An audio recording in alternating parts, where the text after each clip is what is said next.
Ladies and gentlemen, good evening and welcome to the Monroe Town Board meeting for November 17th. Would you please rise for the Pledge of Allegiance? I pledge allegiance to the flag of the United States of America and to the republic for which it stands, one nation, under God, indivisible, with liberty and justice for all. Ladies and gentlemen, this is a pretty nice moment here where I'm going to depart from protocol for just one moment, and that's I want to welcome, not officially, but welcome enthusiastically, the winner of the election, Dennis McWaters, as our new councilman.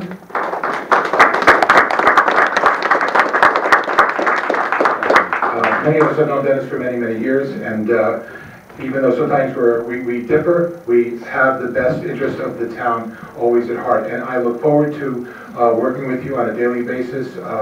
My door is there. That door is your door. It's everyone's door. And I hope that this collaboration is something which is going to prove remarkable, extraordinary, and certainly for the benefit of everyone in the town of Monroe. So, Mr. McWaters, I thank you for your integrity and your honesty throughout the years and your dedication for service. And I know that in the next couple of days, once we have the election certified, the first thing that we'll do is we'll get you on board and prior to that, get you up to speed. I know that I sent you some emails about some of the things that we need to do just housekeeping-wise to get everything in order so that when you're ready, and you are ready, you'll have whatever tools. There's a phone, there's a tablet, there's a couple of things that we need to go over. So if we can make some kind of a time this week, tell me what you need, and we'll tell you what we can to give you. And if there's something in between out of the ordinary, we'll try to make it happen.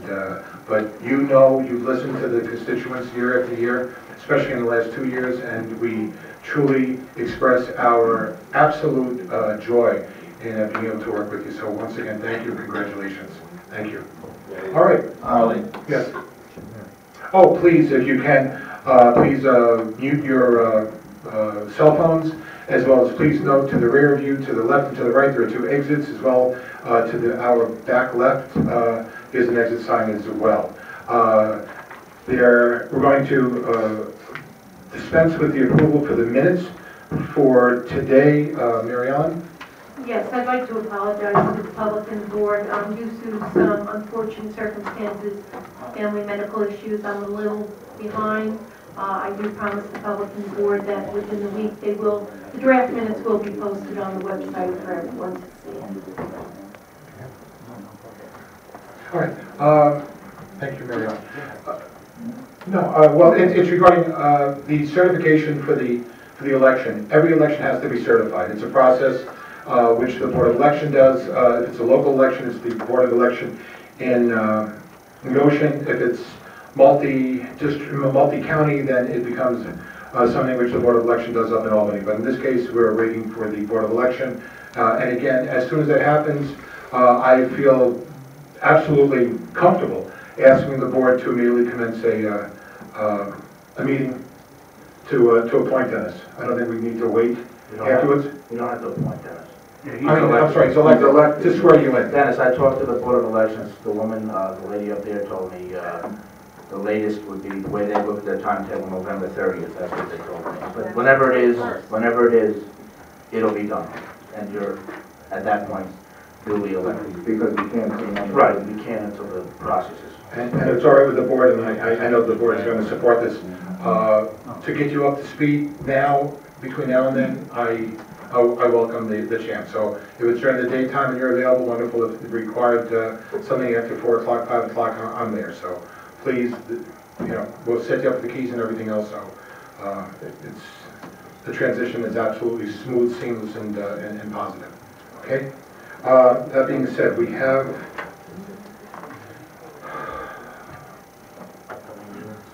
upcoming meetings and dates. We have for the planning board.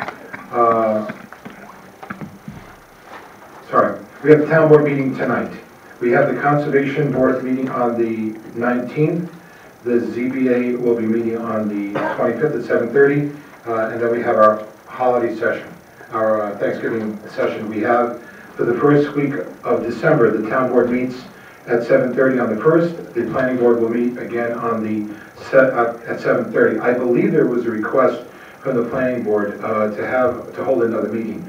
I will check and get back to you. Mary, you're here? Was there another date? Yeah. The 21st? The 21st. Yeah, Friday, November 21st. Friday, November 21st. 7 o'clock. 7 o'clock here at the senior center of the Yeah. planning board meeting. And December 2nd. And December 2nd, yes. That's our usual meeting. Okay. Is Mr. Hill here by any chance? Okay. We have a wonderful opportunity to go to celebrate and congratulate a young man from Boy Scout Troop 440.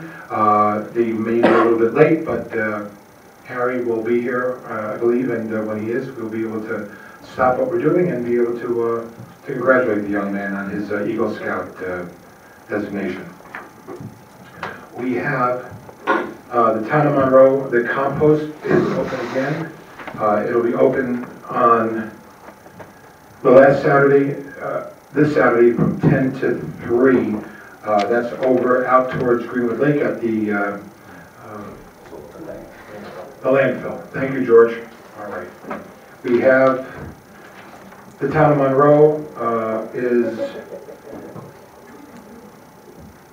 in the business of adopting dogs, and we're going to be getting a response and a report from our new dog control officer. So we're looking forward to that.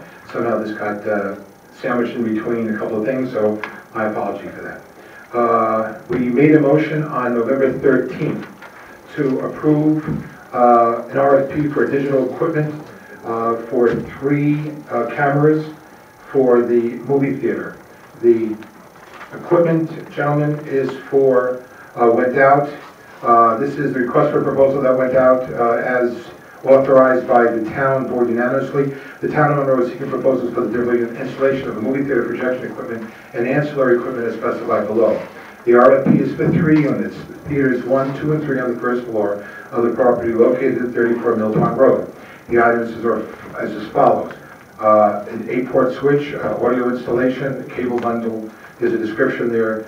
A GDC SX3000A, installation supplies, a junior automation device, a Kelmar knockdown pedestal, the NC900C lamp service kit, the NEC NC900C projector, motorized Zoom nets, custom, etc., etc. There's a description.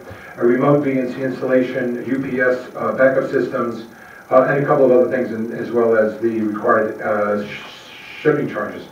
The town reserves the right to reject any and all proposals or any part of a proposal and to select a proposal deemed to be in the best interest of the town. The town will negotiate a fee with a firm or firms selected.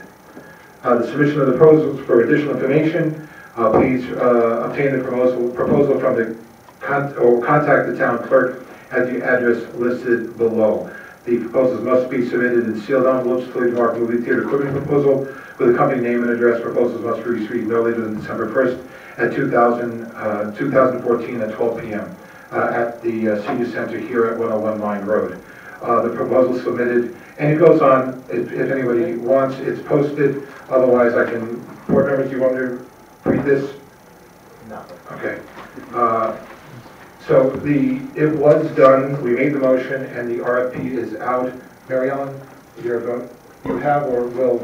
The RFP will go out tomorrow on the website and will be available. A notice will go in the newspaper. Okay. Okay, and Jim, my question is, I believe that I'm going to open the bids. Am I correct? Yes. Okay. You're going to open the bids. So then the opening of the bid, I'll make sure that's changed in this notice. December 1 at some time in the afternoon after. Okay. Under meetings and announcements, there is an announcement. The Paramount Theater is going to host an honor flight. We pulled this right out of the Times Herald record. It seemed like it was certainly worth mentioning. It's a documentary film highlighting the World War II veterans' special journey with the Hudson Valley Honor Flight and the Honor Flight Museum. It will premiere on January 24th. The reason for the advance notice is because the tickets have already are being sold quite quickly. Tickets are on sale. General admission is $15. And if you need more information, you can contact the Middletown Paramount Theater or the Record Online. It's certainly a wonderful opportunity to be able to rub shoulders with heroes. We don't get a chance to do that very often, and certainly this is a fitting reminder as to their sacrifice. Harley, can I add something to that? I'd just like the public to know that if anybody knits or crochets, the honor flight, there's 2 honor flights, I believe, a year. And the town clerk from the town of Deer Park, Flo Santini, collects lap blankets. And they are given to the veterans when they go on the honor flight. So if there's anybody out in our audience that knits or crochets and would like to do lap blankets, they can drop them off to the town clerk's office, and I'll make sure that they're delivered for the honor flight. Thank you, Mary Ellen. We have a, Mr. Rizzo is not here, but I'm sure he is in spirit. We have from the town board a request paving on Orchard Drive on Woodland and Overlook and Mountain Park. Will start on Thursday, 11/20, and conclude at the close of business day on Monday, 11/24, providing there's no conflict in the weather. Please, I request that this be posted on the town's television station and a website, and we will do so. I've already authorized George to do so. Couple things under the regular meeting. Good news, we have good news here. There is a no resolution. There are no budgetary transfer or amendments today. I would like to There are make a motion that we have a resolution to pay the bills. resolution to pay the bills. A good point. I'll second that. Call the question. Aye. Also, I would like to make a motion that the town board of Monroe adopts the 2015 proposed budget for the town of Monroe that is before us. Okay. Well, we're going to get there. Let's talk about it. We need a motion for it. I made the motion. We need a second. I'll second it. Okay. Discussion. Peter. Yes, sir. Unless I'm talking out of turn, and forgive me, Councilman, could you please describe this? Because I know that my limited or nascent knowledge of the budget is dwarfed by what you've done with this, and all of us thank you for it. We have some really good news, and Peter, I think you would be the right person to tell the public. Well, thank you very much. First, I want to thank everyone who came to the public hearing on the budget. And there were a lot of good comments that were made about the budget.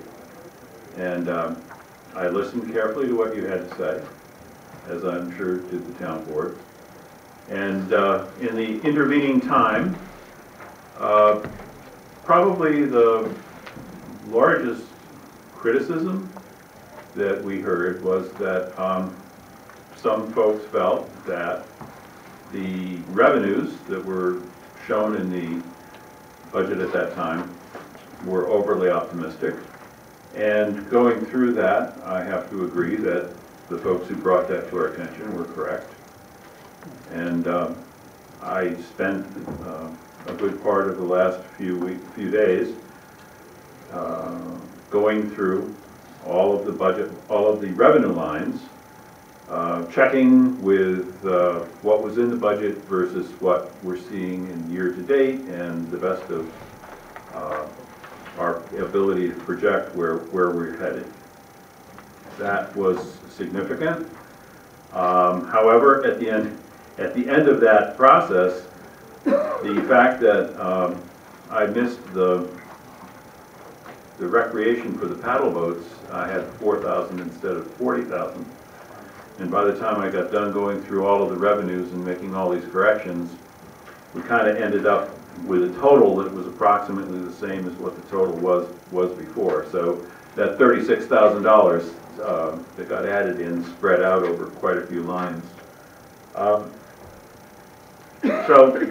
that was like the major effort, was to do that. Also, I mentioned the $40,000. I really appreciate that was a miss, and we got that straightened out.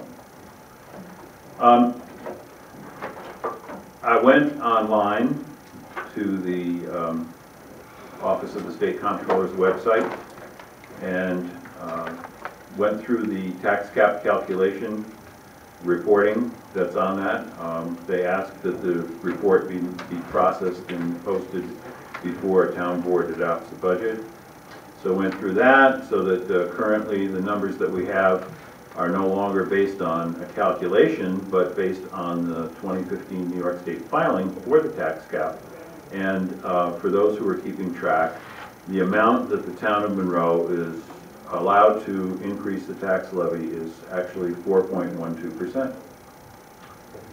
One of the big issues that we have, and we talked about this a little bit at the budget hearing, is that in the town refuse district, there's been an ongoing concern by the vendor that the number of units that the refuse bid was based on and the number of units that they're actually picking up were definitely not equal. And they, after negotiation, I believe we mentioned this before, with the assessor, not really negotiation, but review by the assessor and myself, supervisor's office, meetings with attorneys and meetings with Morangi. We hammered this thing out and came to the understanding that there was a discrepancy of about 425 units in what the town was collecting and where Morangi was actually collecting the refuse. So they were being paid less than they should have for the number of units. So that had to be corrected.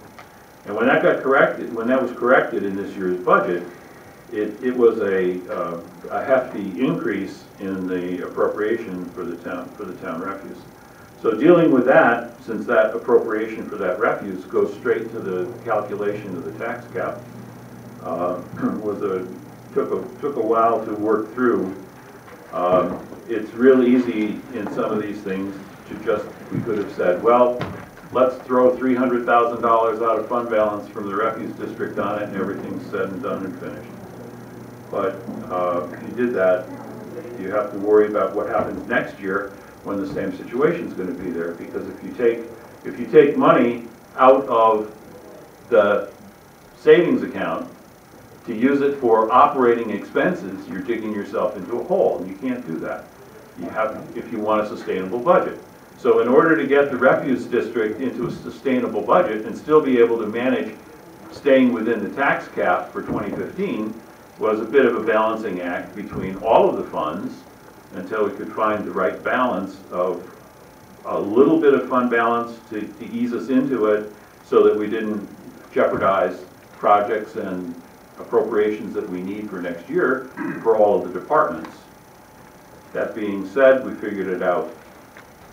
So the new bottom line is that the townwide tax rate before the board tonight is proposed to go up by 0.8636%.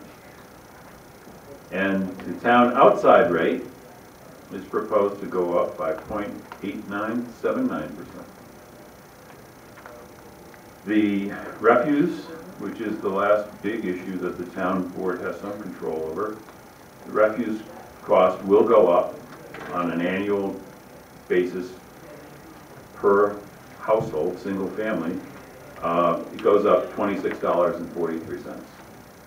So with these new tax rates on the town tax bill, a village home assessed at $50,000 is going to see a tax increase of $3.13, and a town in the outside villages is going to see a whopping increase of $4.57. And when you get up to the $100,000 home assessed value home, the increase in the village is $6.26, and the increase in the town outside the village is $9.14. All of that delivered with no cuts, in fact, expansions in programs. The theater is still in. The theater has an operating budget. Some additions. The court clerk, the town clerk is asked for a part-time deputy. that position is still in. So essentially everything that the department's heads have requested is in. 2% tax, a 2% salary increase for all employees is in the budget. So this is what happens when you spend some time, and after doing budgets for 26 years, I think I should have been able to do this. So I'm very proud of this, of what we've accomplished to this point. Now, the final thing I want to say is that in the theater, one of the comments that came from the public is that we weren't being genuine if we didn't include some kind of revenue line for the theater, since it's planned to be opened. And you heard tonight that the supervisor has the RFP for 3 projectors. So what are we going to do if we have all these projectors and we're getting the theater ready to get it open? And so there should be some revenue. Now, I think you want to be realistic about what you put in for the revenue. And we had some discussion about it and arrived at a number of $50,000. So in the current budget before the board, there's a revenue line for movie tickets of $50,000, which I think is, I looked at what they do at the Paramount in Middletown, which was the only close by theater that I had a budget for that's a municipally operated budget. And in their budget for 2014, they had $32,000 of movie ticket sales. So given the fact that that's a single screen theater and we're looking for 3 projectors, that means having 3 screens open on the ground level in the theater. I'm hoping that $50,000 is a very modest number to put in, but there is a number in the budget. And the folks who brought that up were absolutely correct that that should be there. That's essentially where we stand right now. Peter, once again, the amount of fund balance that we applied this year? Okay. As we have in the past, whenever the town in the last 20 years has purchased property, we have taken the principal for the property purchase. We borrowed money over a 5-year period, and the principal has always come out of fund balance, and that's in the A fund.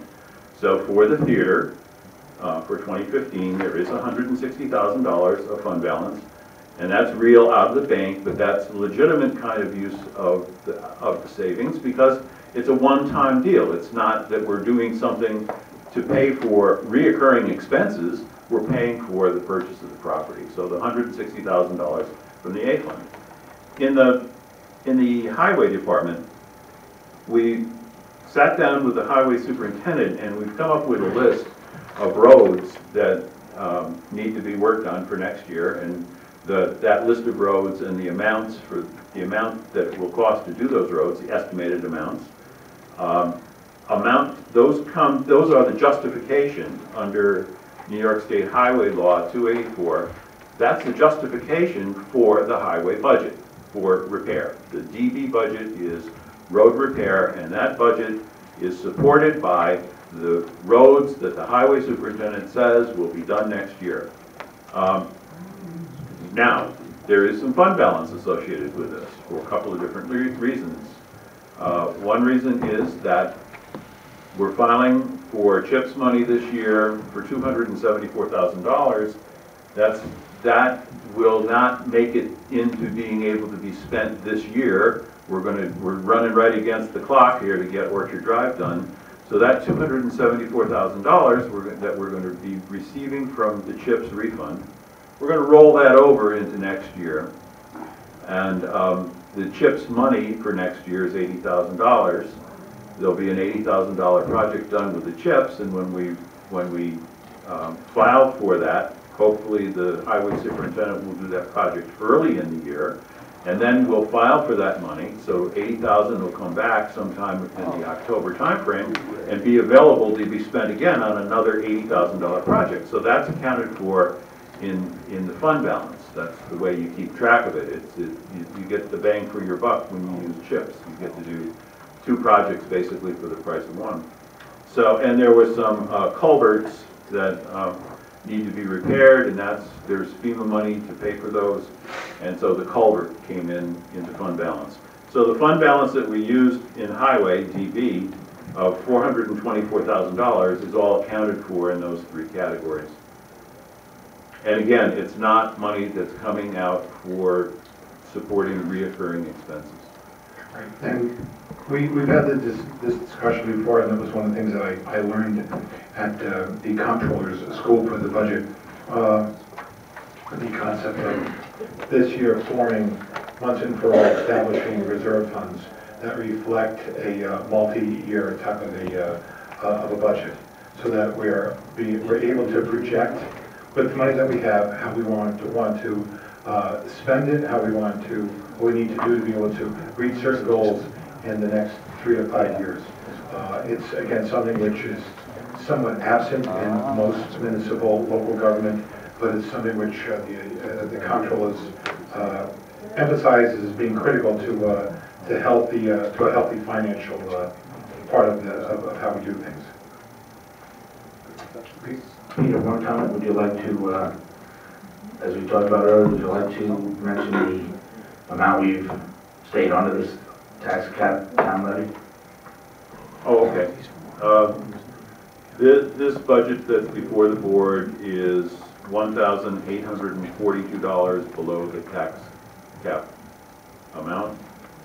And given the fact that the number that we have now for the tax cap is based on the New York State filing, not on our calculation, but on the actual number that has been filed. And when you file with the state essentially gives you the number through the program that they have. So I'm very confident that that's a sound number, and we're $1,842 underneath that. So once again, and this Peter's worked very, very hard on this. I contributed when I can, but at the end of the day, this is what it amounts to. For in the village, $50,000 assessed value house, the increase for you folks will be $3.13 on your tax bill. If you live in the town of Monroe, the unaccredited per year. What? Peter? Just Jerry saying per year. That's it. Per year. Annual. Annual. If you live in the town outside of the village, it would be $4.57. That would be your increase per year. If your house was assessed at double that amount and you were in the village, it would be $6.26 annually. And if you lived in the outside of the villages, it would be $9.14. Those are your increases. So when you look at your tax bill, the 313, 457, 626, and 914 that you'll see in your overall tax bill, whether it's $3.13 or it's $13,000.13, that is the part, in addition to what you're paying now of your tax bill, when it comes to the town portion of what you pay. Most of you people know by now that around 70% of your taxes are paid to the schools. These are just the way things are set up in New York State. These are things that we would welcome you attending as vigorously as you attend the town board meetings here, attending the school board meetings, to let them know that some of the taxes that we're all paying are unsustainable. And Peter has done a very good job, I think all the board will agree, at trying to minimize the impact that the town part of your taxes is going to affect you this year. That being said, unless there is further comment? I guess the one other question that seemed to be coming in from the public had to do with the purchase of the equipment. And obviously, now that you've heard, the town board has put out the RFP for the equipment. The equipment to be purchased this year in 2014. So the reason there is no equipment line showing in the budget is because the projectors will be purchased this year, not next year, so they don't make it into next year's budget. Just like to make one quick comment, is that after we had the public hearing, Peter worked on the budget. The town board met with Peter. We had another budget meeting. Last Thursday. We worked on what the people had brought up. Peter had already done a lot of the work in the office, and we went over things, and we come up with a few other ideas, and also situations with the refuse amounts that we had to iron out. So So there was some work done after the public comment in order to finish up the work for the budget. But I think that, once again, the town board, and what a lot of the residents have said in these meetings, and also what we believe, one of the biggest parts, if not the biggest part of what we do, is bringing together a sustainable budget, bring it in under the tax cap, and also not reduce, but in fact increase in some ways services, so there's no reduction in services. And I think that this is something that repeatedly we've done, and I'm very proud to be part of the process. And I will commend Dr. Martin on the amount of knowledge and experience he has in this process, and I always bend his ear and learn new things every year, and I appreciate all of his help in that, and I find it very interesting. It's one of the most interesting things about town government, because it's not political, it's strictly numbers, and everyone can see on paper what is there, and the way we do our line items is very, I think it's easy to find, easy to follow, and transparent for the average citizen. If you just take a little time and read it and ask a few questions of the town government, they can explain things. Peter has explained things to some of the citizens on his own. You know, they come in and see him, and I just think it's a great process, and something that we're glad to be able to do. And we're lucky enough, because of past boards and also these current boards, to be able to bring in a very reasonable small increase, and to keep it sustainable for the future. So I'd like to thank the other board members and Dr. Martin and the public for their comments. So thank you. I do have one other thing that I wanted to add, and that is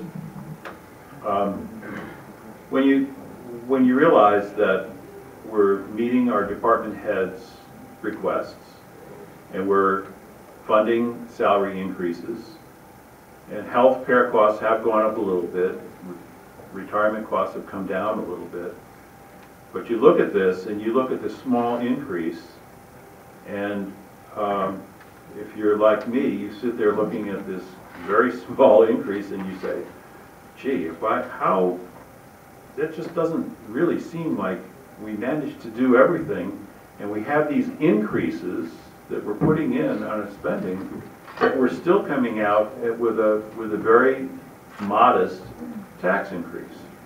Well, a little bit further, more thought on this, and what you'll find if you go in and take a look is that the taxable assessed value in the town-wide tax, that's the A fund and the DA fund, and that taxable assessed value includes the unincorporated town and the 3 villages.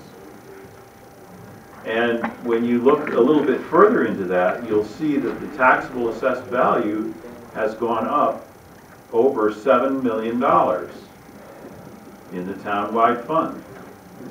And at this year's tax rate of $7.25 per thousand, that's almost $51,000.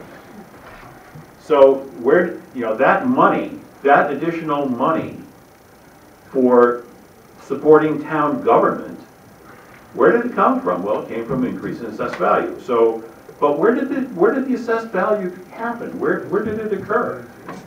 So you look at the unincorporated town, and that's just the town outside. So that's only the outside town.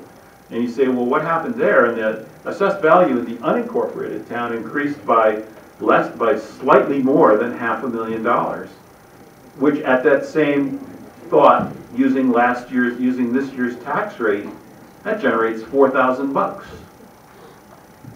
So where did the $50,000 come from, guys? And the answer is pretty simple. Because the town of Monroe, the village of Monroe, has an increase that's about equal to the unincorporated town in the assessed value. We know that. We've talked about that in the past. And I've told you about how the town benefits from the increasing assessed value in the village of Pierce 12. And so about $42,000 of that money that we had extra to spend this year for 2015 is a direct result of the fact of the increasing assessed value in the village of Pierce 12, which is just something that makes our task a lot easier if we had to find another $50,000 or $60,000, we wouldn't be sitting here saying that we could satisfy all the requests of our department heads and give out 2% tax salary increases, instead, because that $60,000 could be the difference between going over the tax cap and not. So that's based on the numbers that are out there. You can check them out yourself if you want to.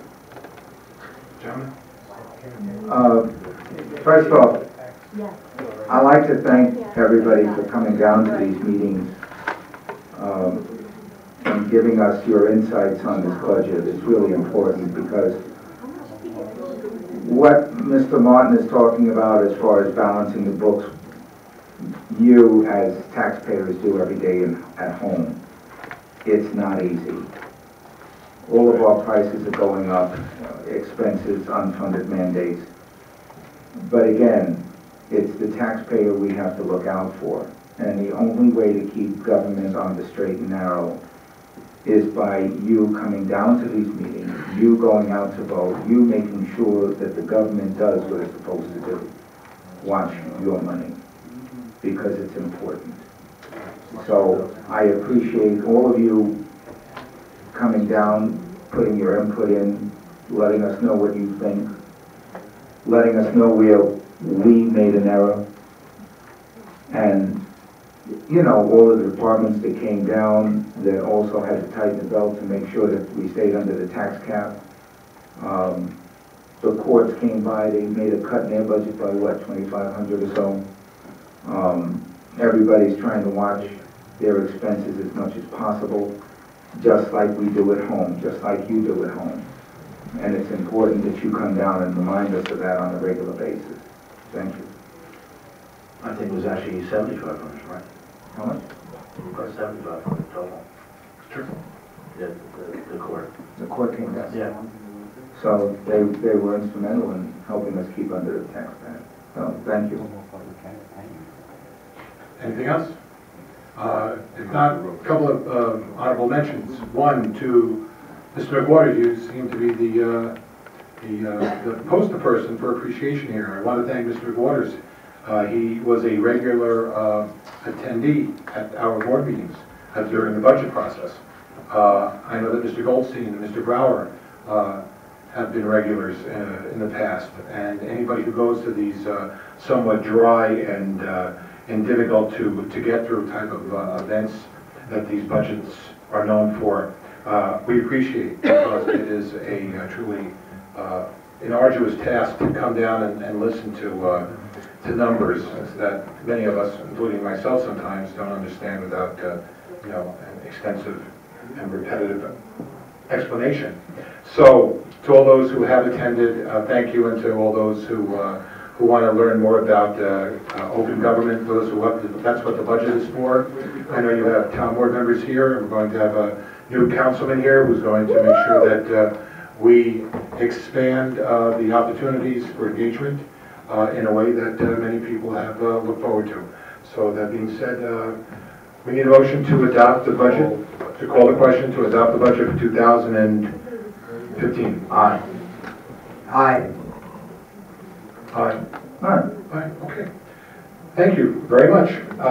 We have a couple things. We have our departmentally reports. The one thing that, Peter, we do not have, and I think it's time that we put it on, and that's the movie theater. In terms of a monthly report. Something which we're working on, and if you don't mind, I'm going to do this without the benefit of a script. I tend to know what's going on there. A couple things. One, regarding the mold. We are insured by an organization of which we're shareholders of. It's called the New York Municipal Insurance Reciprocal. An unusual name, but this is an organization from the Association of Towns that we've been using since the beginning, more than 20 years ago. And sometimes people say, well, you can find cheaper, but you can't find better. And at the end of the day, it really levels itself out. And one of the benefits we have is we have a really good insurance policy. We have the issue of mold, as you know, over in Town Hall, and we have the issue of mold, some mold, over in the movie theater. Well, we received 3 bids, one for approximately $45,000, another for $120,000, and another one for $200,000. Now, our limit is $100,000, that's what our policy covers. However, the sheer idea of a licensed companies coming in with such different prices is something which we didn't have to deal with. It was something which the insurance company had requested that we follow through, and I believe that they're in the process of authorizing the cleanup. So we'll see that happen pretty quickly, and we're looking forward to that. The lighting, all of the issues that we would have to address with the building inspector are being addressed between Ben Maldonado, the building inspector, as well as the building and maintenance.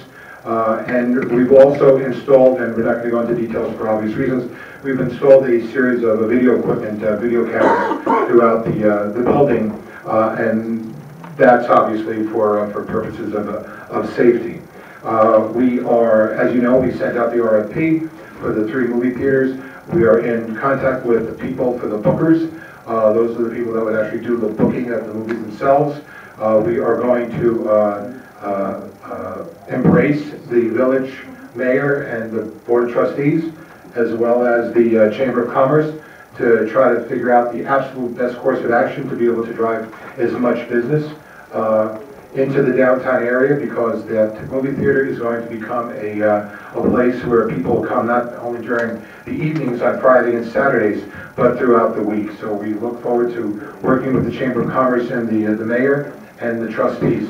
What's past is past, and we have to move on and provide a good future for this community. And we hope that Mr. McWaters, you can help to be a good steward with us, and we look forward to that. There's also another issue. Part of the dilemma that we had faced with the Channel 22 was when we moved the trunk lines, and I'm probably using the wrong terminology, the lines that are needed to be able to deal with the transmission of dense content.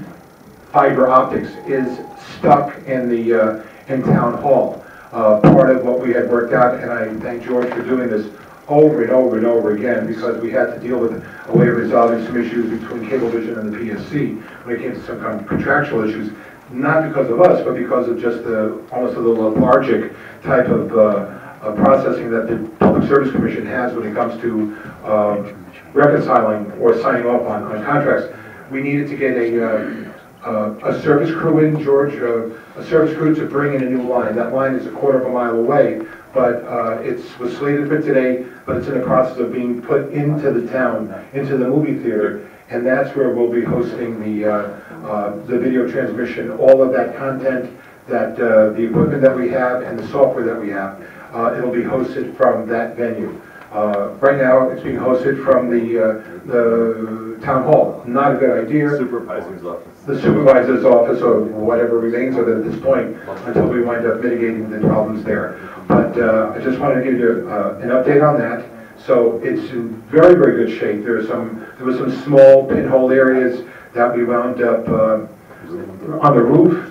That was part of it was covered literally under a warranty that continued to exist even after the purchase of the theater 2 years ago, and a couple of other issues that have to be dealt with, so that the outside would maintain a safe barrier.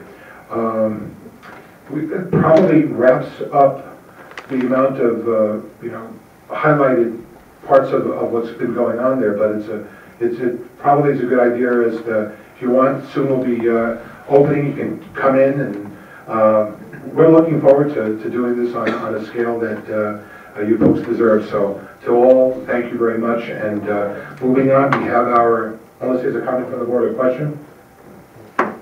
No? That being said, we have the... can I explain You bet. what you were talking about the theater? Let me just give an update that's something you can follow, folks. We had a company that had solicited a number of movie chains that would have been interested in purchase of the theater. That being said, because we are a government entity selling this, they would have to first solicit bids from all 10 of the chains. Then the winning bid would then have to submit that proposal to the board. Then it would have to go to a popular referendum, and it can still be turned down. The purchasers and the people involved said that was way too involved for them, and they in fact said it's going to be way over involved. It's going to be too long before we can get through this process, and they kind of walked away from this. So what we did instead was, because this movie theater is in the village, and I've spoken with the mayor, James Purcell, and to make sure that we get an agency that does this for a living, people that do this for a living, people who are involved in running a theater, people that have no connection to anyone on this board or in the town, to make sure that it is completely operated professionally and independently from this board. We will work with the mayor of Monroe and the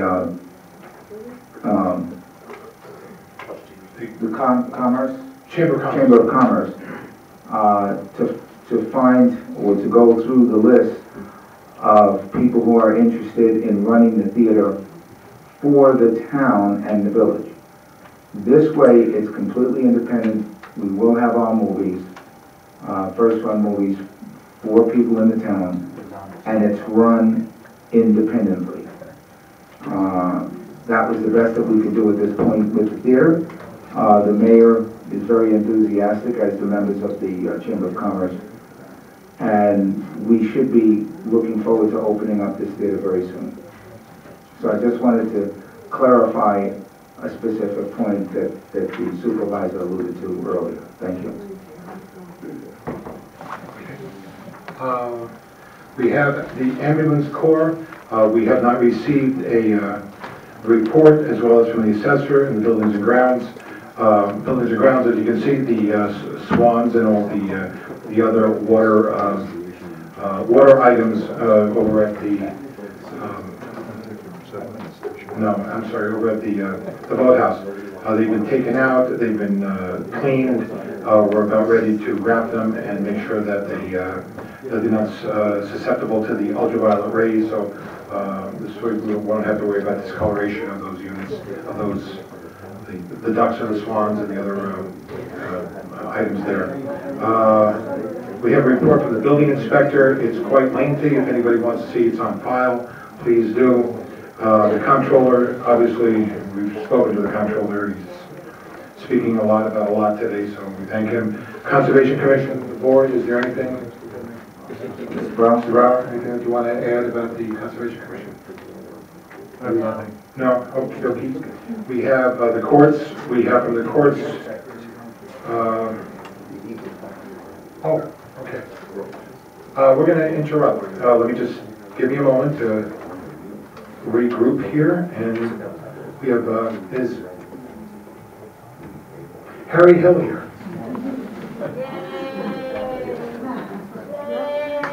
Okay.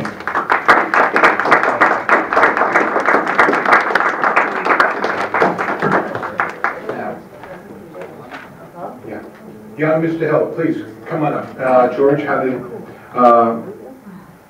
this is a letter from the Boy Scout Troop 440. Mr. Hill, hello and welcome to the Town of Monroe Town Board. Hi.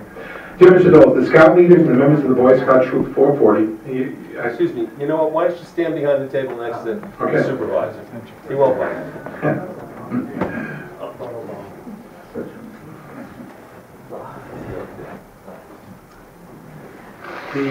Dear Mr. Dole, the Scouts, leaders, and members of Boy Scout Troop 440 take great pleasure in announcing that, having completed the requirement of board for and having been examined by an Eagle Scout Board review, Harry J. Hill V was found worthy of the rank of Eagle Scout on July 9, 2014.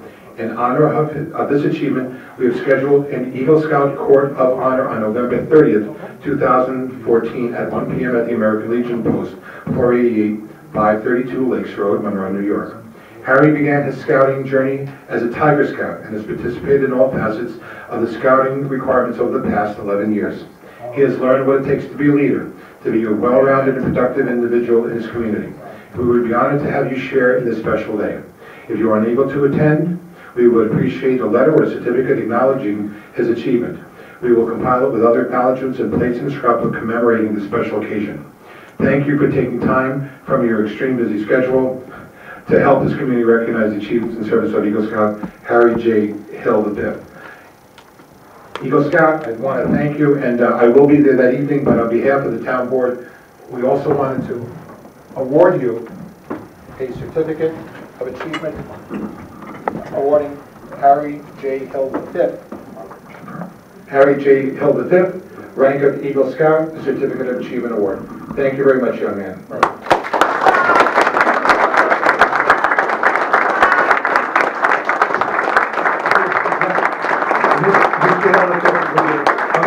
Briefly what your project was. My project was I built a bridge in a Berry Road Park, and it connected the trail system there and made it a little longer. Very good. Thank you.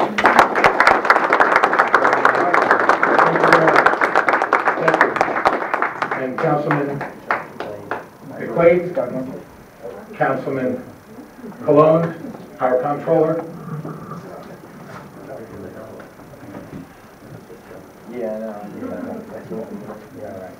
All right. Mr. Hill, congratulations again. All right. And for those who have the time, remember that date is November 30th, 2014, American Legion Post at 1 p.m. And for those who are not familiar where Berry Park is, it's out towards, take Right Hill Road, there's a fork, you veer left, and it is really a remarkable place. Very few people know about it, but those who do treasure it, and they treasure the tranquility and the environment, and it's something which we hope in the future we'll be able to get more people to enjoy, and part of that enjoyment is going to be measured in this young man's work. So you're going to be having a lot of people taking advantage of that wonderful project that you did for us. So thank you again.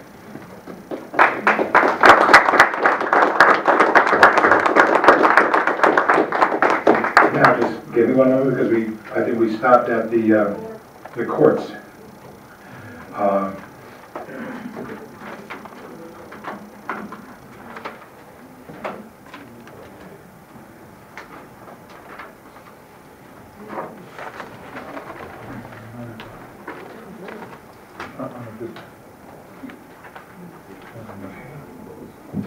We have for the courts a total of, from Judge Milligram, fines and fees, $5,312.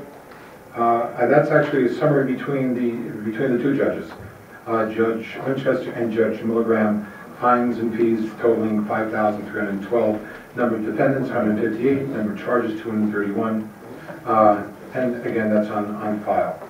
We have for the Monroe dial-a-bus, we have 1,537 reservations, seniors transported for the month of October, 1,186. Handicap transported, 675. Express routes transported, close to 5,000. Dial-a-bus total had a ridership of 6,474 riders, as well as almost 10,000 miles.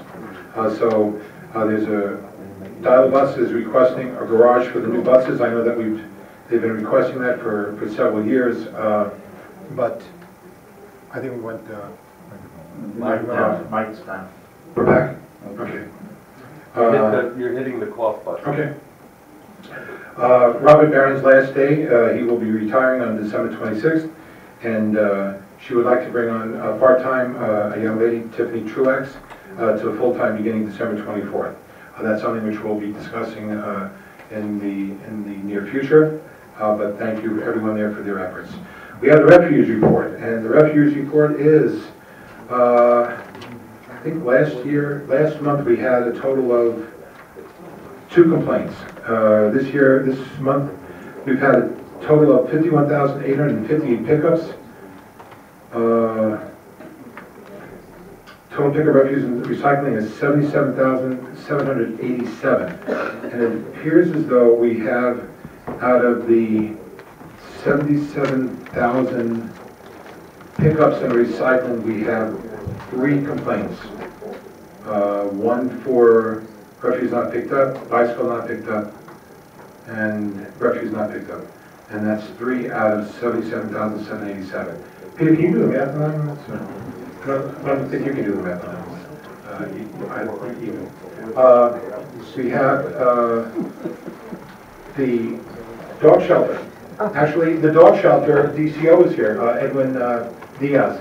And Edwin, as some of you have listened on TV, is also the moderator for Dog Talk with your host Edwin Diaz, and it's quite enjoyable, to say the least, watching and trying to have a dialogue with the public, and at the same time trying to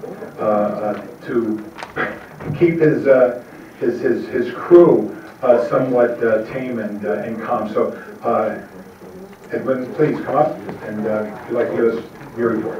Right here.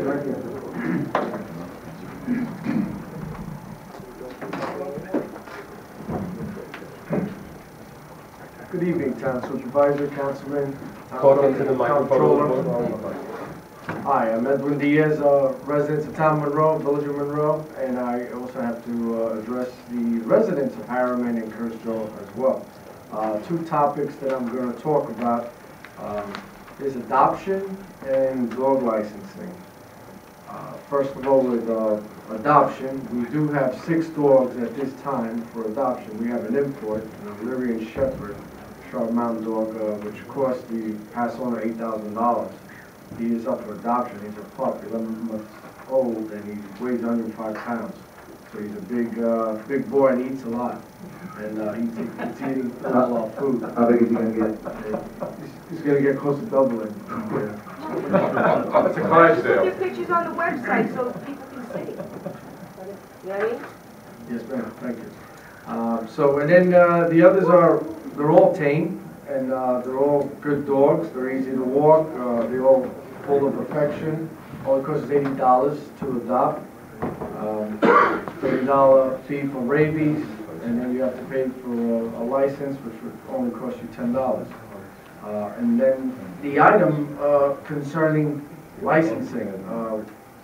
Within the past few months since I was hired, beginning of July, we've been coming across quite a few residents who are failing to license their dogs. When you adopt a dog from out of state, out of county, and you bring them in, you're supposed to register through our town clerk and get a dog license and show proof of a rabies vaccination. This is mandated by the county health department, which is mandated by the state and the feds for controlling rabies. Every now and then there are animals out there. In fact, in the Hudson Valley there's a skunk that has rabies, and Jersey next door has a raccoon with rabies. So every now and then cases pop up, and so and it is a communicable disease. It's on that list, and there's numerous other communicable diseases, such as ringworm and even Ebola. Because bottom line, that's why we have to get the dog license and a rabies vaccination, and stay on top of taking care of our dogs. And that's it for my report. This month it got slower as it gets colder, so we only had 2 captures and 1 return, and 1 which is added to our 5, which is 6 now. When I first got there we had 2, so now we're up to 6. So through the summer and early fall months, we got these dogs, and no one's come forward to actually get their dogs, and you can chip your dog. Your local vet can actually put a needle in his shoulder blades, and it's always good to have dog tags. The dog tags are a license tag, a rabies vaccination tag, and you should get your name and address and phone number on that dog. So you should really have 3 tags. Makes it that much simpler to get the dog back to you. So I want to thank you for your time and spread the word that we do have 6 dogs for adoption. Thank you. And those will be, as you know, we just started to put together the website, so that is a very good point that someone made, and that is They will be up and running. I know that Mary Ellen and George, they were in training today, that's part 2 of the training for the website. So those things, as it becomes more easier to use, that training will provide the opportunity to be able to get these things posted. And you also, I think we authorized with the same company, oh my gosh. BAS, thank you. Where was I off on this? Right, to integrate the animal control software with the rest of the software that we subscribe to, and something which Mary Ellen is extremely familiar with. So we'll be able to do that interfacing much more efficiently. Actually, we'll be able to do it now because we have the complementary software with that particular vendor. So that should start making things tighter than it had been in the past. Yes, sir. That software actually it helps the dog control office with numerous things. It's number one, to meet the agricultural market policy.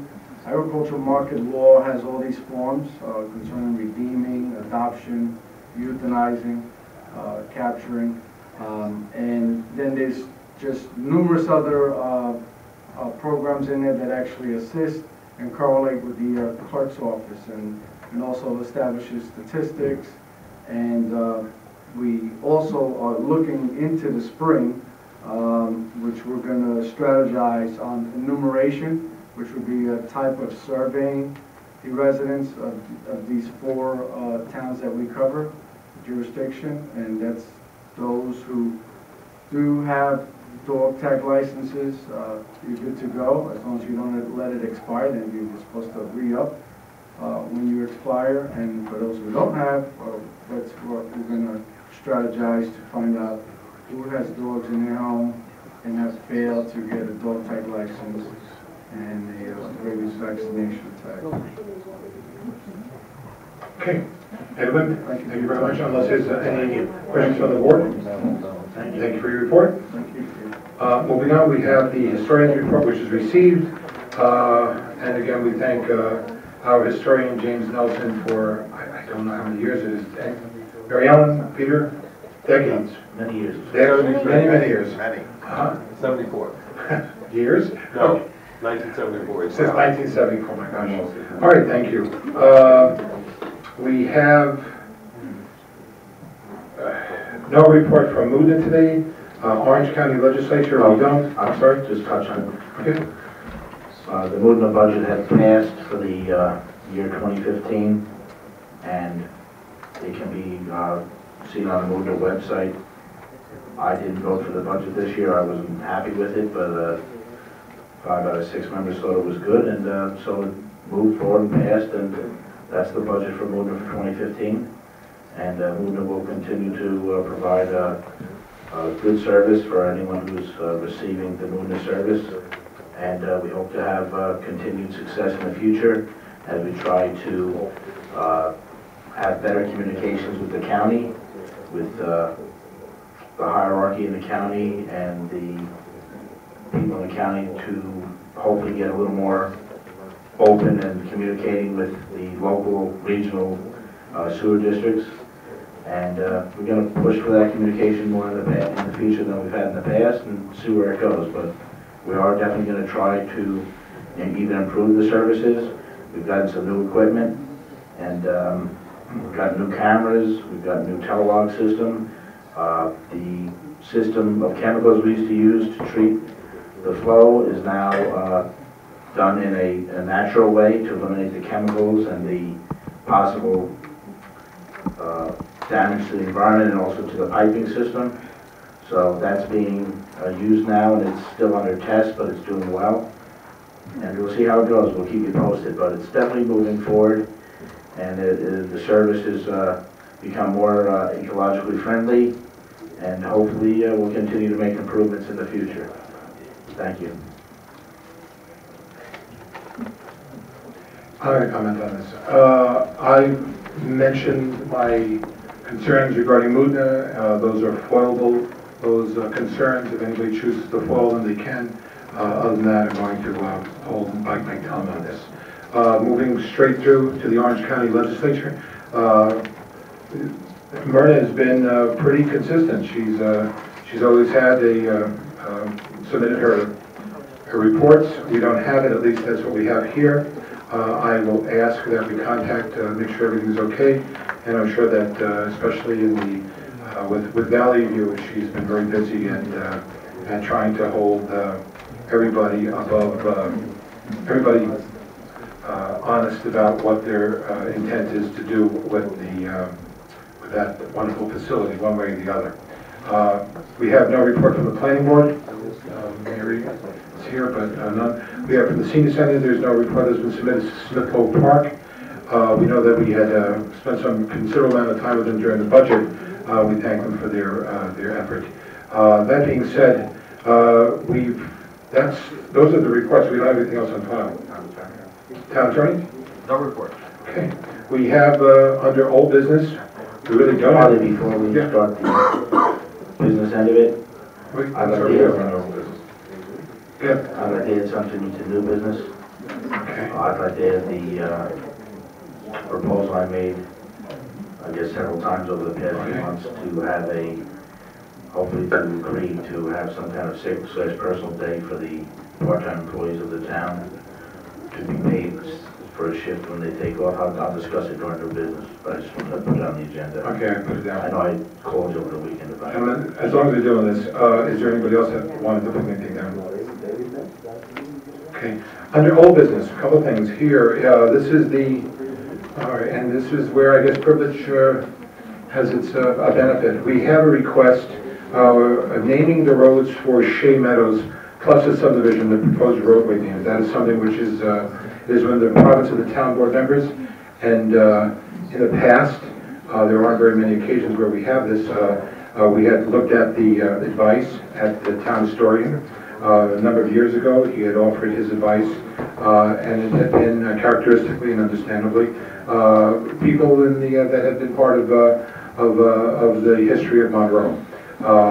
We had discussed this the other day, and we thought that perhaps modernizing it, the addressing or the naming, and these are the names that we've come up with, and for most of you, you'll know them right away. One is Roberto Clemente. Roberto Clemente is the first. Jerry, go ahead. Roberto Clemente, the legendary Puerto Rican baseball player and human rights activist. Roberto Clemente, probably more than anybody at a time when it was difficult being Latino in this country, was able to forge ahead not only in baseball, but bring his sense of dedication and purpose to the fellow Latinos in Puerto Rico and elsewhere.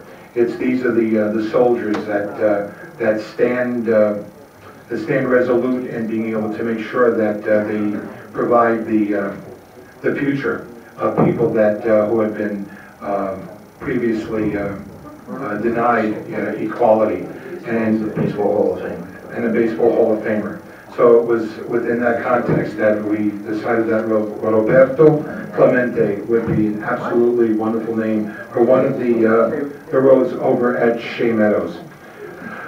The second person, and this is perhaps more touching than anything that we've heard in quite a long time, is the naming of one of the other roads, and it was out of respect and admiration and sheer joy to see a young lady, a women's rights activist, a children's rights activist, a young lady who just recently received the Nobel Prize, Peace Prize, Malala Yousafzai.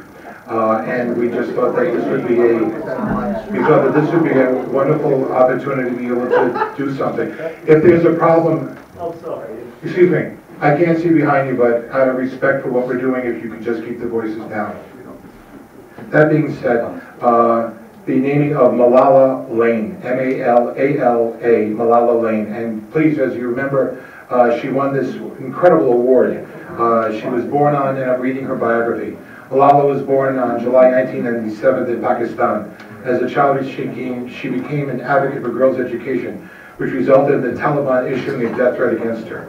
On October 9, 2012, a gunman shot Malala when she was traveling home from school. She survived and has continued to speak out on the importance of education. She was nominated for the Nobel Peace Prize in 2013.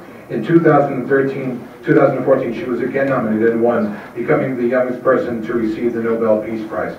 I think it's just fitting that we should have a role model like this, not only for our children, but for ourselves. And I thank the board. I thank the board for offering up that name. The third, and this is probably the benefit of being an elected official, we have the Obama Way, and that's named after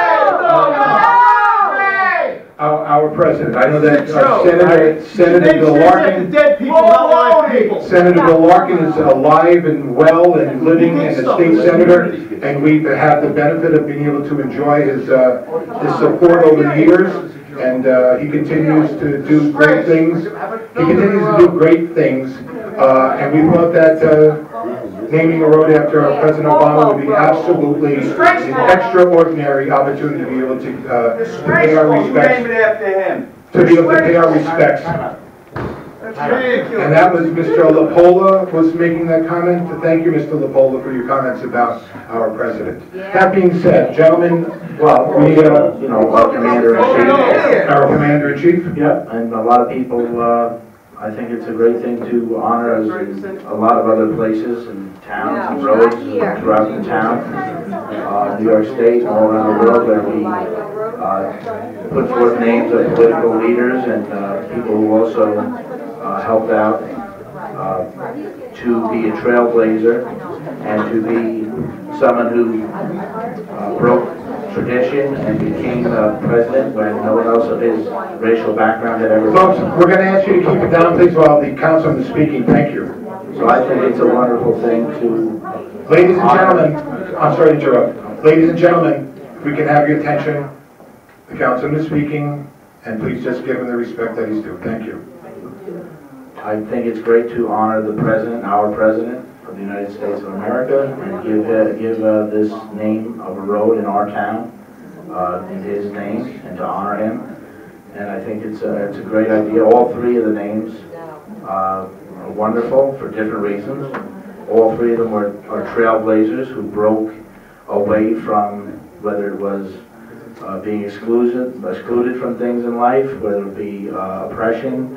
Someone actually was actually shot for her beliefs and came back and continued in her fight for what she felt was right. And I think it's a wonderful thing, and I appreciate the opportunity to be a part of this.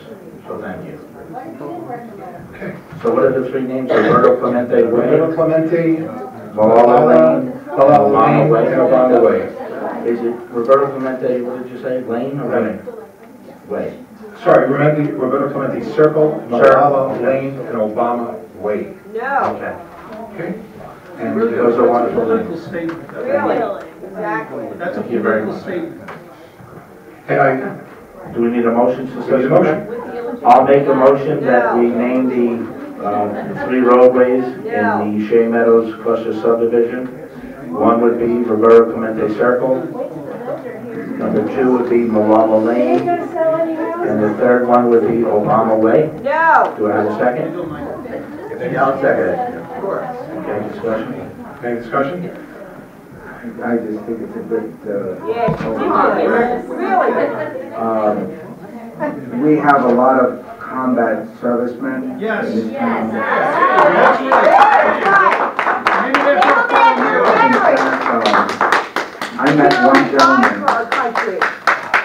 I met one gentleman who actually was part of the Flying Tigers during the Cheese Festival. I should have gotten the man's name. I understand the sentiment, gentlemen.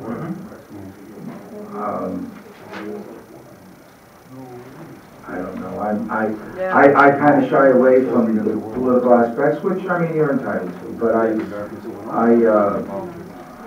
I always lean towards the combat veterans, men and women in uniform. You sacrifice so much, and you have families that sacrifice so much. And I'm a Yankee fan, so I mean, I like Roberto, but that's just my feeling. Well, just to point out one thing, Rick, Roberto Clemente did sacrifice his life when he was doing charity work in Nicaragua, and he was bringing plane loads of food to help people who went through a natural disaster. Malala Lane was victimized by a vicious group of terrorists who went after her for her speaking her mind out for female and children's rights for education. And also we have Obama, who is a politician. He's our elected president, and he's also our commander-in-chief. So the only one there that is at all political would obviously be the president. Everyone else was sacrificed for causes they believed in.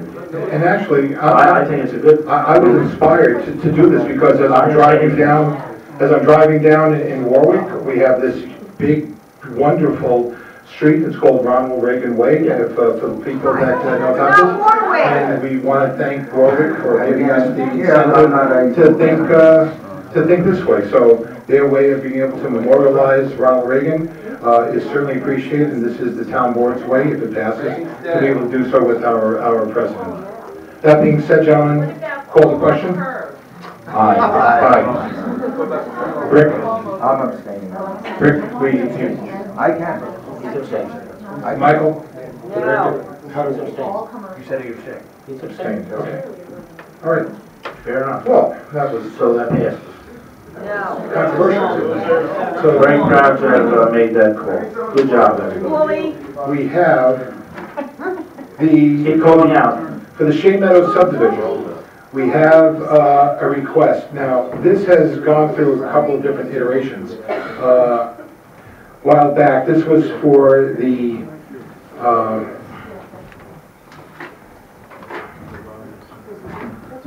request for road specification waivers. Now, this is going back a couple Hold of on one months. second, Harlan. Yes. It's something that bothered me. A few people said some things that aggravated me in the audience about this.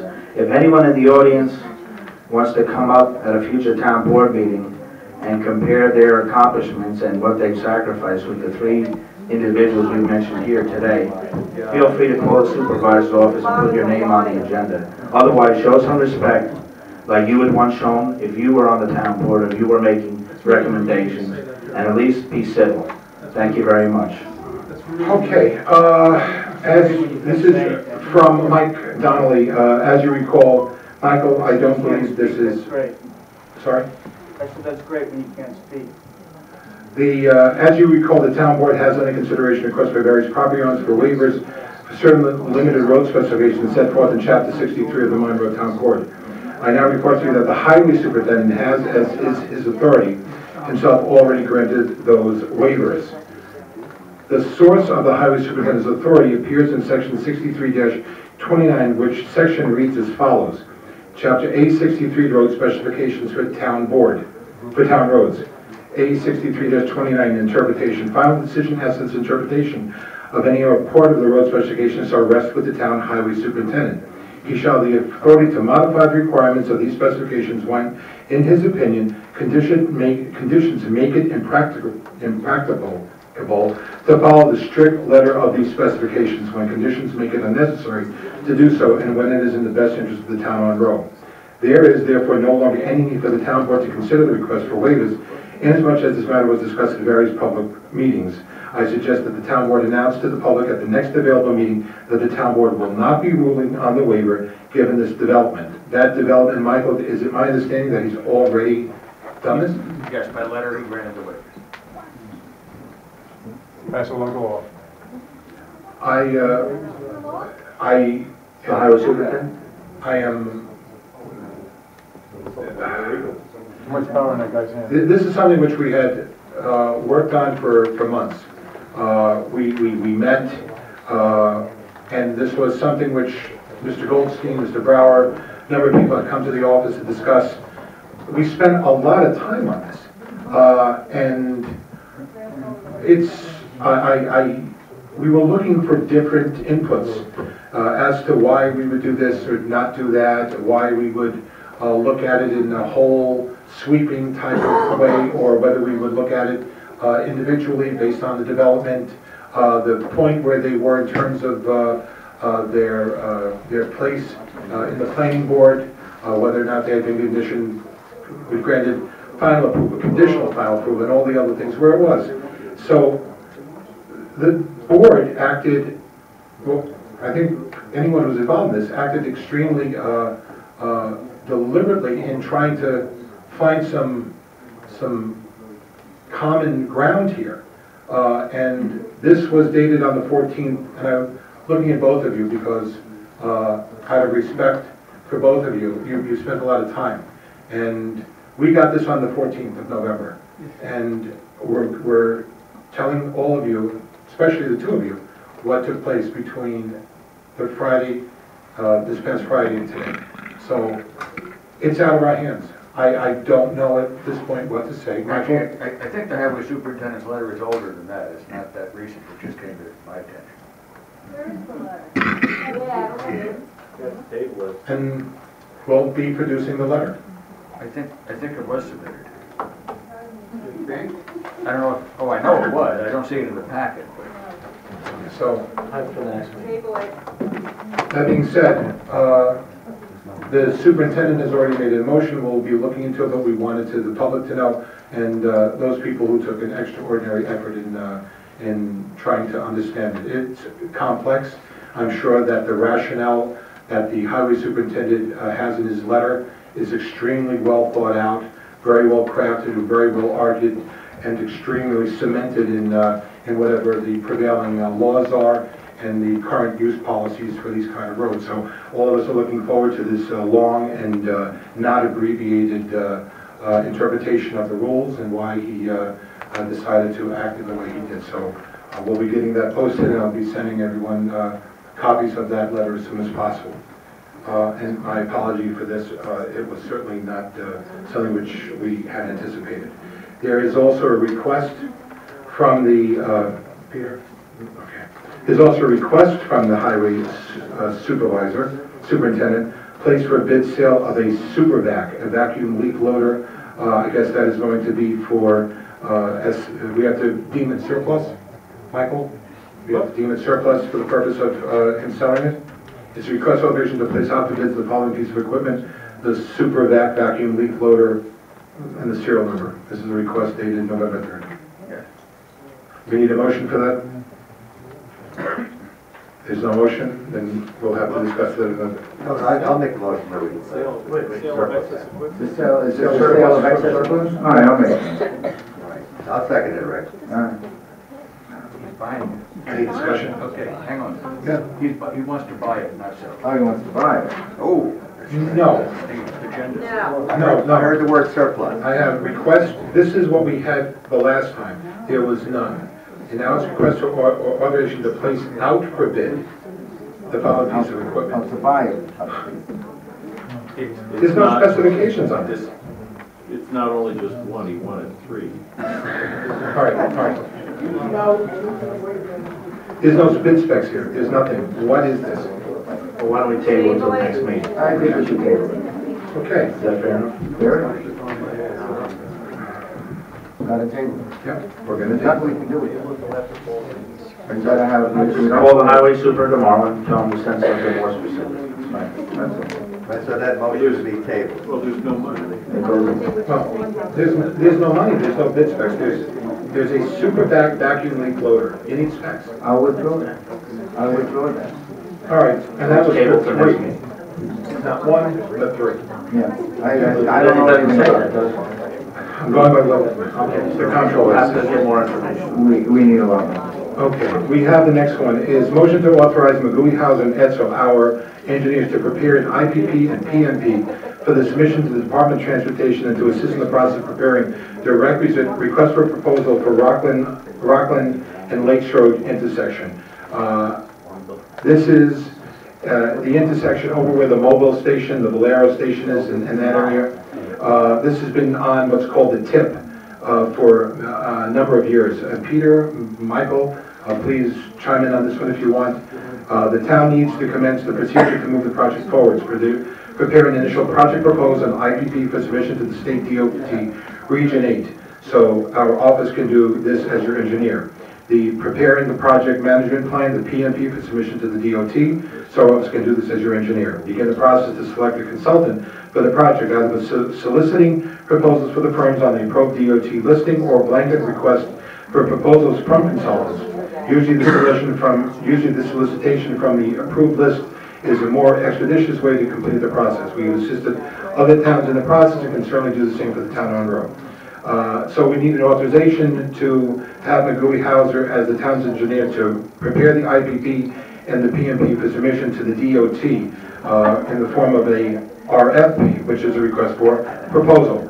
If you want, we have the exactly what it entails, and this is a fairly large, long way of straightening out some of the problems that are over at that intersection. For any of you who go to the Y, any of you who make that left turn, right turn, the yield, this is about trying to smooth it out.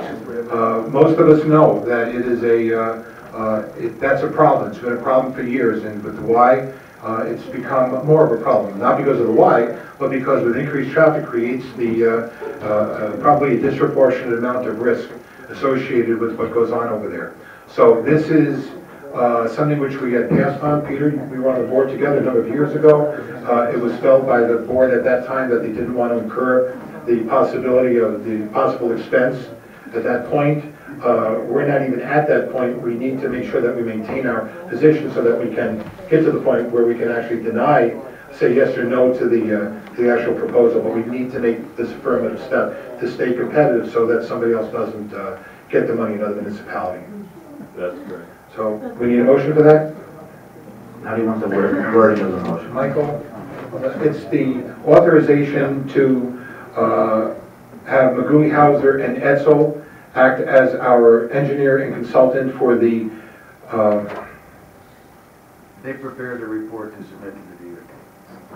So, I'll make a motion that we allow our engineer, McGuey Hauser and Edsel, our engineering firm, to prepare the package to be submitted to the DOT on the town's behalf for the Rockland, Lakes Road intersection. The Route 208, Right. Orange and Rockland Lakes Road intersection reconfiguration with a 90-degree entrance from Orange and Rockland Lakes Road onto SR State Route 208 with a traffic control device on behalf of the town of Monroe. We're gonna submit this. I'll second that. Call the question. Well, just one thing.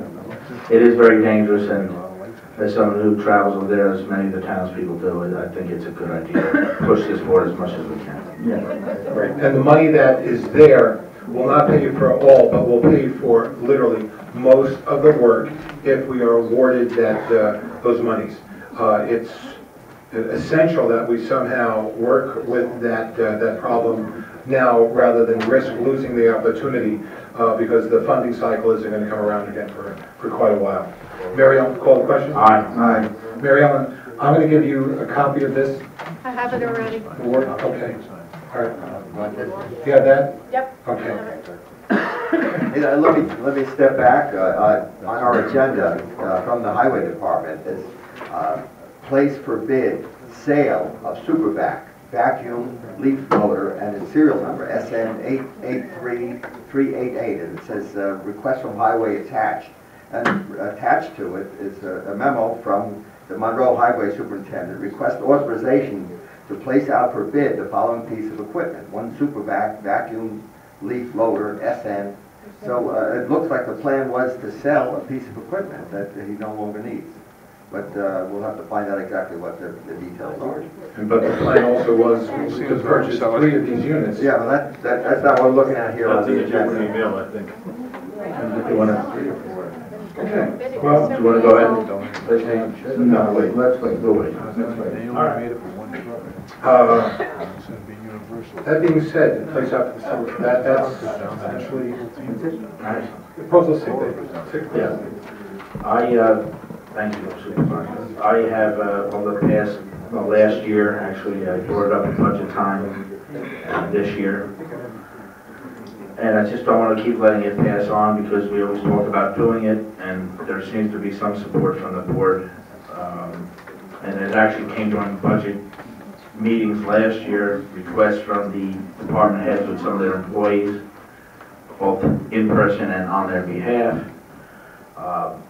It's basically to grant, at least at this point, one sick/personal day during the period of November 24th to December 31st, 2014, which is basically a week from now, the remainder of the year after that. One sick personal day to any of the part-time employees with the town of Monroe, and they will be paid the equivalent of said shift that they take off for either sick or personal time.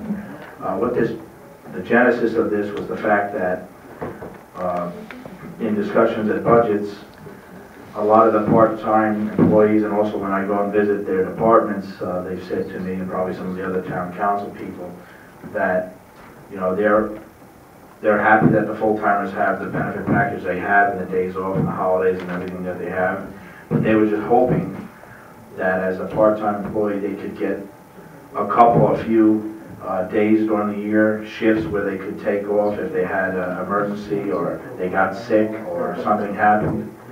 They obviously know that they're not going to get the equivalent of what a full-time worker gets, but because many towns and businesses and everything else in this economy does depend more and more on part-time employees, they were hoping to get some kind of recognition, some kind of ability to have a day paid here or there during the year, just a few of them.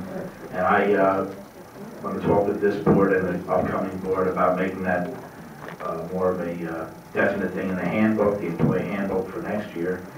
But at least for this year, just to finish the year, to have the ability to take one shift off paid for the part-time employees for the remainder of the year. And that would be if they needed it, whether they were sick or for a personal day.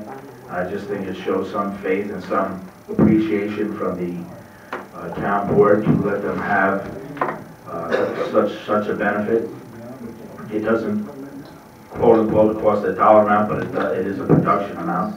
But How much cost? How much is it going to cost? But the people who are the heads of their departments, a lot of them have also brought this to our attention. And this is something that I just hope to put forward. Maybe we could just try it out once this period and see how it goes.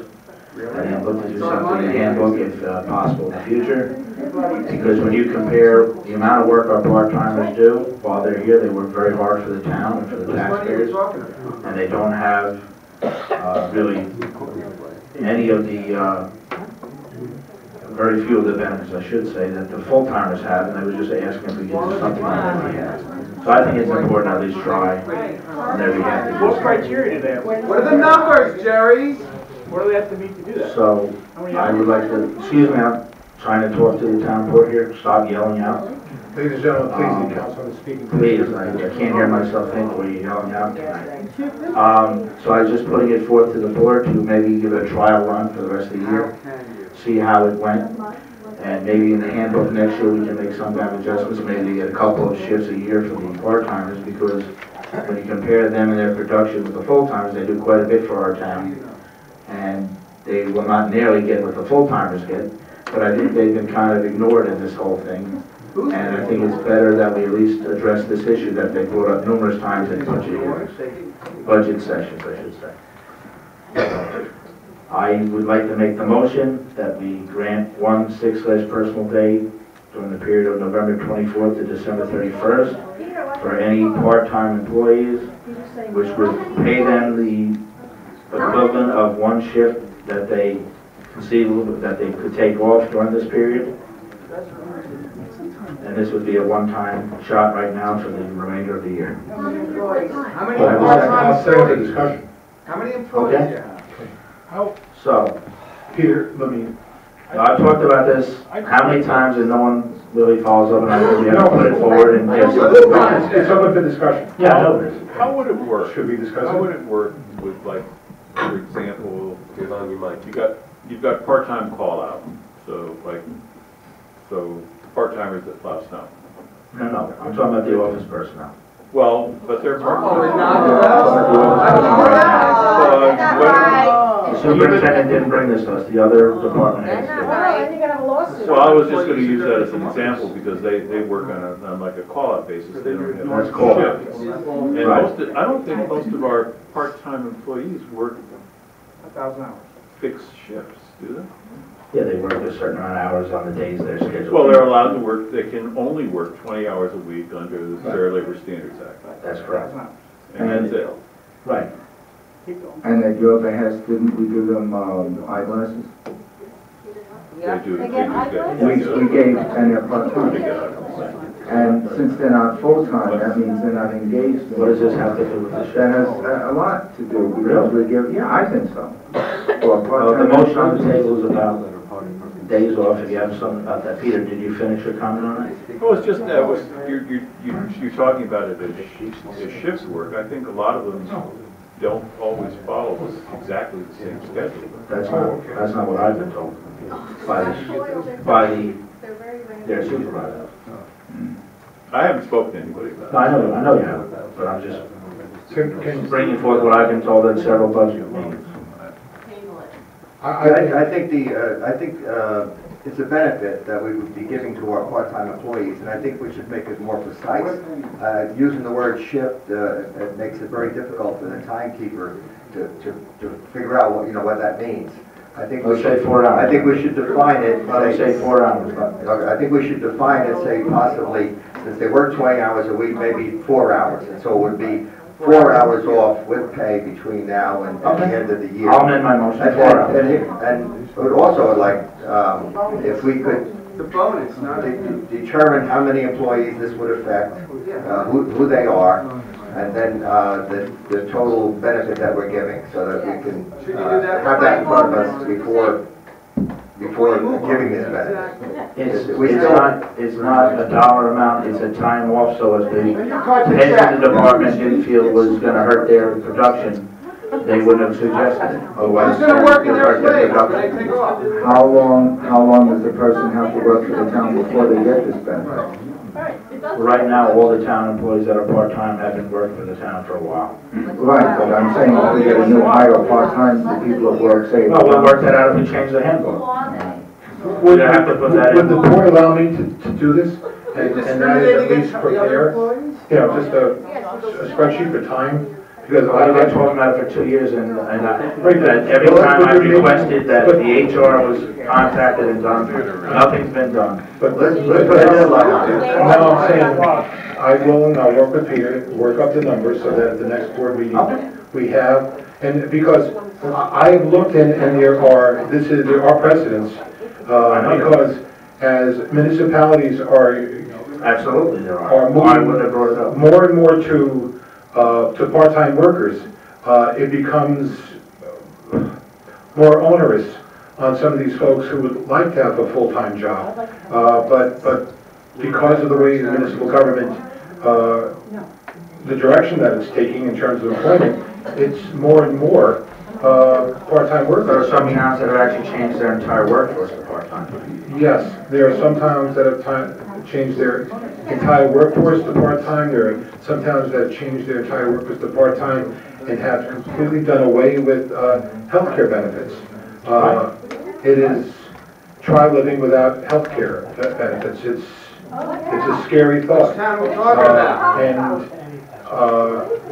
I know that the board unanimously, a year or 2 years ago, all of us agreed for the eyeglass compensation for the part-time workers. $300 per year per family. I thank Councilman Burke, I thank Councilman Cologne, and I thank Jerry for bringing that up, and we passed it unanimously. But I would ask the board to just give us time to find out what the dollars and cents are, and we will have a report back to you by next week. That's agreeable to you. Next meeting. Next meeting. If you want next week, we can do it next week. I mean, just need to get the numbers in. Okay, well then, let's at least move it forward, because I've been asking on behalf of the employees for a couple of years now, that they've asked us at the budget meetings, and no one's addressed the issue, and any seriousness except me, and I just want to see that we actually do something about it. And the other thing is, if you compare what it costs to hire a non-full-time, part-time employee, and you compare municipal employees who are full-time throughout the county, and in our town, because it's our town, the list of days off, holidays, sick days, insurance, short-term disability, long-term disability, everything that a full-timer gets, it would just be nice, in my opinion, to give the part-timers just a smidgen of that. Not what they get, but just a smidgen of that, to show some concern if they get sick or need one day off or something to that effect. Well, thank you very much for entertaining it. And I also appreciate all the yelling and calling out as usual from the audience. Sure, okay. Yeah, I know. All right, thank you. Let's make a commitment to put it on the agenda for December the 1st, so that we can vote it up or vote it down. Very good. And We'll address it. then the town supervisor will produce a information sheet, We need the budget, that's it. and we'll take a look at That's it. fine. Right? That's fine. And then, okay, ladies and gentlemen, that being said, we're If going, you saw the budget, you know we're responsible. Go ahead. Mr. LaPola just came back, and I thought he was asked to leave after screaming out in the back. no, he wasn't asked to leave. I hope that he can stop from screaming out in the back. And I guess the idea that we named a road after the President of the United States bothered him, and we respect that, but sometimes it's difficult to understand. That being said, I need a motion to move into attorney-client to discuss with planning board a legal matter. We also have discussion for, actually, that's it. I'd like to discuss the sick personal day for the part-time briefly with the attorney, for the legality of it in the attorney-client, because we didn't really address it that well here. Thank you. And also, there's one item for part-time dog control officer for discussion as well. And again, since this is a requirement under open meetings law, we need to make sure when we talk about personnel, even though Mr. Robert Freeman tells us to try to do away with that term personnel when we discuss these issues, because it's not correct. We're dealing with the hiring of a part-time dog control officer, Peter, and I believe that is in the budget. Yes. Yes, okay. So we need to make the motion to adjourn for those purposes. Y'all make the motion. We need a second for it. I'll second. Oh, I'm sorry, and there's actually one further one, and it has to do with the issuance of a security, an insurance check to the sum of 400 and... So we should set aside our motion? Well, no, we need that additional one. It's for 400 and some odd dollars. Oh, we're going to discuss that? Yeah, Okay. because it falls under the, again, person, under employee. What's the motion? Make the motion. For an issuance of an insurance check in the sum of $463, part-time at the dog shelter, and also planning board, a legal matter. Okay. About the part-time days. Need a second? Rick seconded it. Yeah. Call the question? Aye. Ladies and gentlemen, thank you very much, and Thank you. we stand adjourned.